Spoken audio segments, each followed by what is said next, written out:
ঢাকা থেকে বাড়ির উদ্দেশ্যে বাসে যাচ্ছি। সুবিদখালিতে রাত ১টার দিকে বাস নামিয়ে দিল।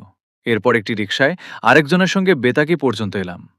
তারপর আর কোনো গাড়ি না পেয়ে মোকামিয়ার উদ্দেশ্যে হেঁটেই রওনা দিলাম। হাতে একটি ব্যাগ, তাতে প্রয়োজনীয় কাপড়চোপড়, শীতের আগমনী বার্তা জানান দিচ্ছে।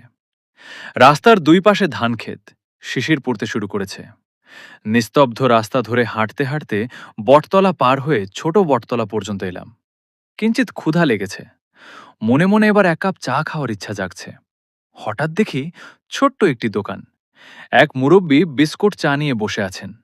মুরব্বির চেহারায় এক ধরনের অস্বাভাবিক স্থিরতা। অস্পষ্টভাবে আল্লাহ বিল্লাহ করছেন। দোকানে একটু বসলাম। এরপর তিনি বিস্কুট ও চা দিলেন। খেলাম। টাকা দিতে সাধলাম, কিন্তু তিনি টাকা নিলেন না। তারপর আবার রওনা দিলাম। কতদূর হাঁটার পর হঠাৎ মনে হলো, হাতের ব্যাগটা তো দোকানের টুলের ওপর রেখে এসেছি। অথচ ব্যাগটি নিয়ে আসার কথা আমার মনেই ছিল না। পেছনে ফিরে কিছু দূর যেতেই দেখি দোকানটা আর নেই। রাস্তার ঠিক মাঝখানে আমার ব্যাগটা পড়ে আছে। শরীরের ভেতর কেমন একটা ভয় ভয় অনুভূতি হলো। গায়ে যেন হঠাৎ একটা ঝাড়া দিল।